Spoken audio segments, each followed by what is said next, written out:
Are you filling your cup?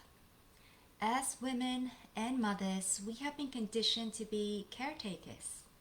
We may find ourselves constantly taking care of other people, and we may feel guilty when we take time for ourselves.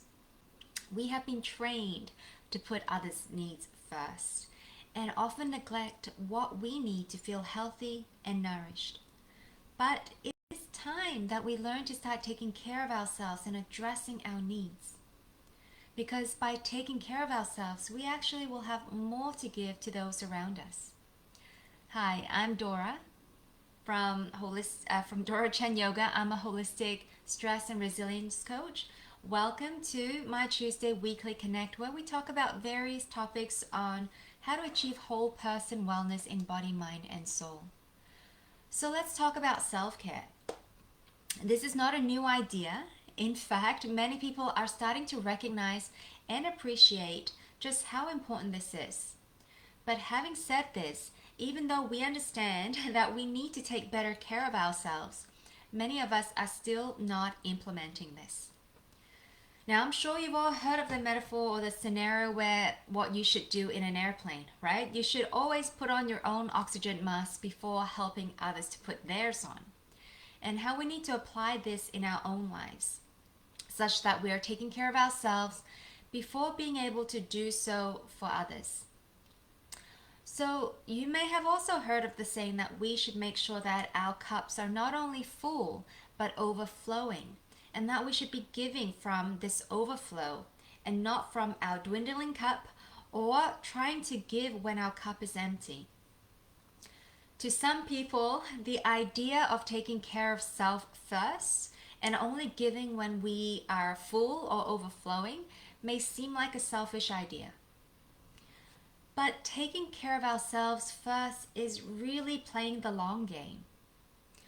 Do you want to be there for the ones that you love temporarily? Or are you interested in being there for them and being a dependent source for them in the long term?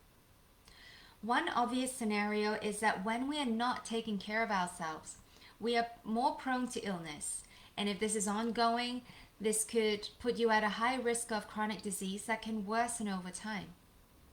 So by not taking care of ourselves, not only are we unable to support the people around us in the long term, but we may even end up needing them to help take care of us due to our problems or failing health or whatnot.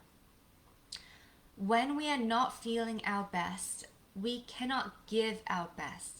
It's just as simple as that. For instance, one example, sleep, right? If you are not sleeping enough, you will feel less energetic, have less mental power, you're less empathetic, and you're more reactive. So none of these qualities actually help you to become a better caretaker. Quite the contrary.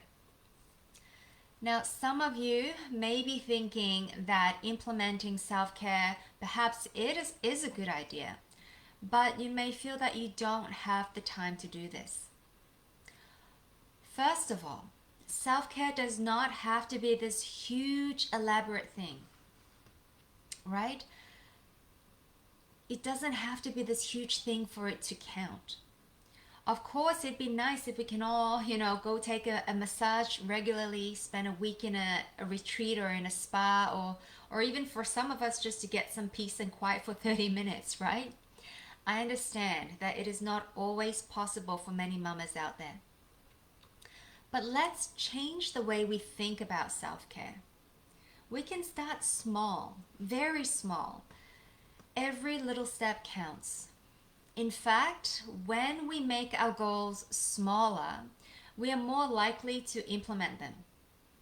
At the beginning, it's really more important that we begin to create a new routine or habit for ourselves.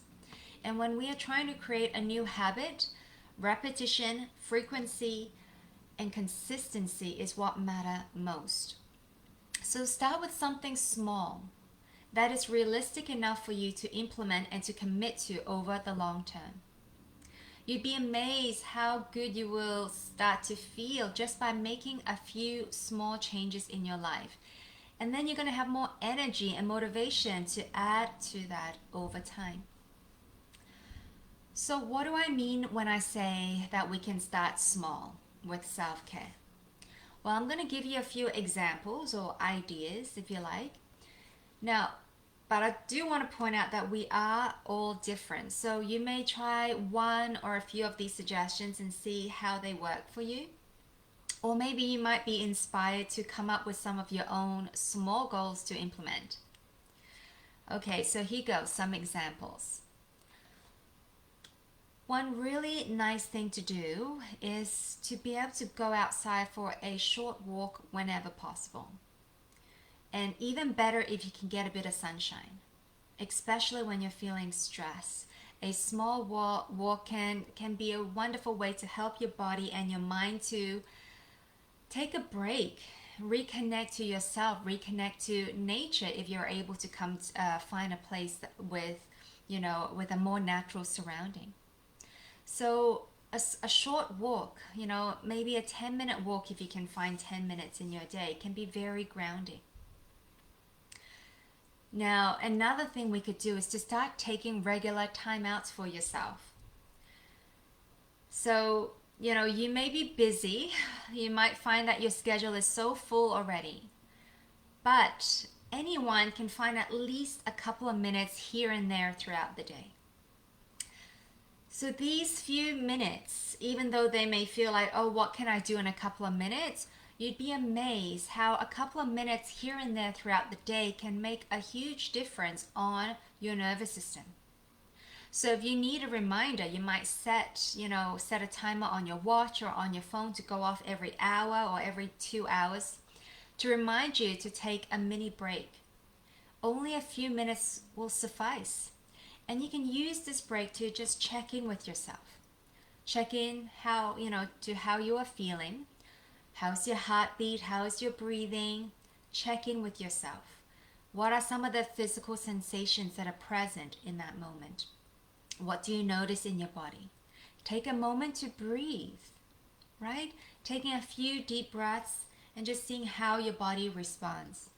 This doesn't take a lot of time to do, but when done consistently, it can be so nourishing for your body and mind. Another thing we could do is to ensure that you do at least one thing for yourself each day. One thing that is purely for your enjoyment. And it doesn't have to be elaborate once again, but it should be done with love and care. For example, I love making myself a cup of tea in the morning.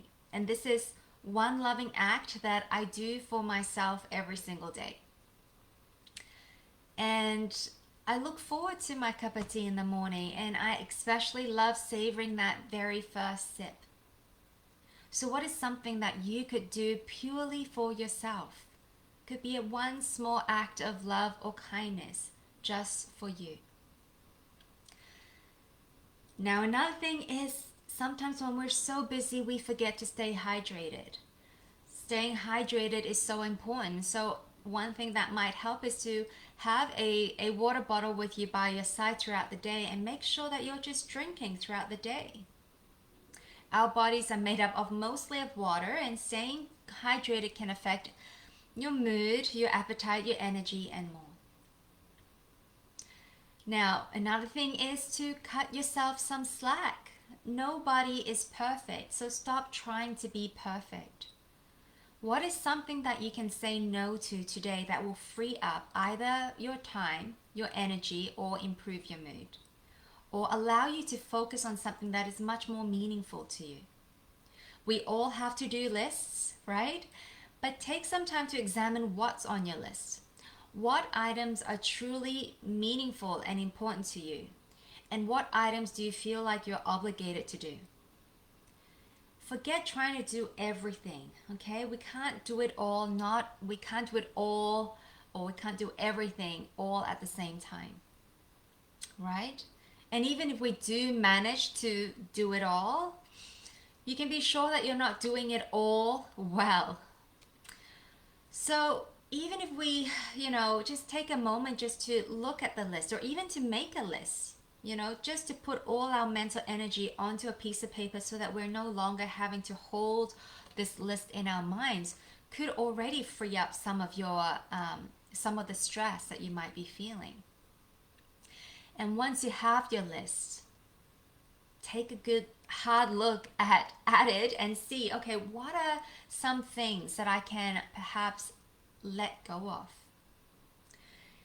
And even if you don't plan on letting anything go at this point, it's okay. Make it an inquiry. Because I know sometimes that can be stressful. It's like, oh my God, I can't let any of these things go. So even if nothing changes, even if you still plan to keep everything on the list, what if we were just to look at the list and make an inquiry? What are some of the things on your list? Why are they on your list? Why do you feel that it is important to do certain items on your list, even if they are not meaningful or fulfilling to you? Are there any limiting beliefs around the list that you've created such that you feel you have to do these things? Question that. Why do you feel you have to do it? And what would happen if you didn't do it? Right? So start with an inquiry.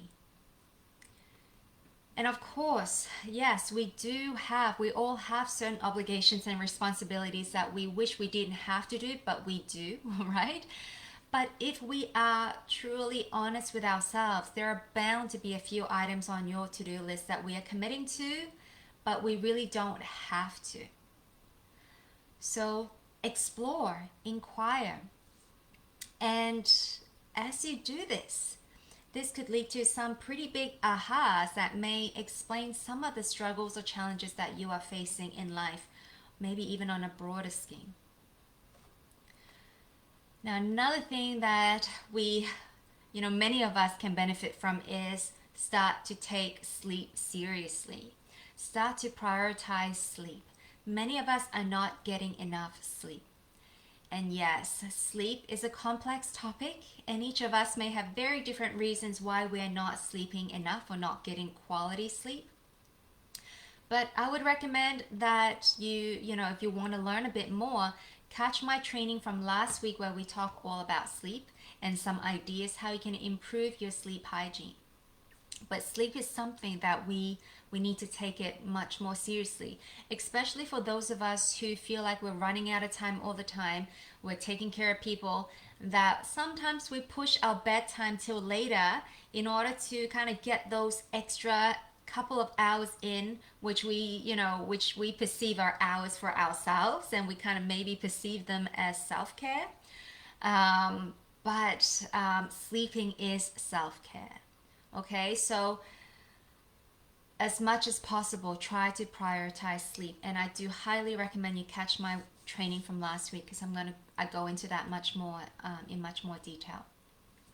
Now, lastly, start taking self-care seriously. We need to change our mindset around self-care. Okay, I think many of us know that self-care is important. Like we believe this somewhere intellectually, we believe this is important, but we're not taking that next step to really make it important. Okay, and some of us still perhaps consider self-care as a luxury, as something that we only do when we have time for it, or we only do when everything else is done, or maybe it's something that we hope to do but never get around to doing. So whatever, wherever you put self-care on your list, or maybe self-care is not even on your list, you need to start putting it on your list and start making it the top item on your list. Because self-care is that important. Self-care is going to affect how you do everything else in life. Whether you're going to be able to be present for the ones that you love, whether you're going to be able to hold space and create a nurturing environment for your kids, your partner, your friends, your family. And self-care is going to help you to get through challenges in life. It's going to make you more resilient to stress. It's going to help you be more productive and creative. All of these things are going to affect every aspect of your life, but it starts with you. We need to start taking self-care seriously and making it a priority to you. So those are just a few examples of things that you could, think about, try out, explore, and maybe implement as a way to start caring for yourself. These may be small acts, but they don't have to take much of your time. And in fact, you can probably fit them in without really changing much of your schedule.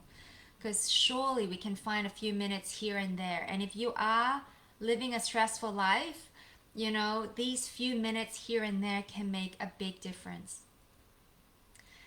And there's no excuse. We can all find those few minutes, but again, it's that mindset of making this as a priority to you.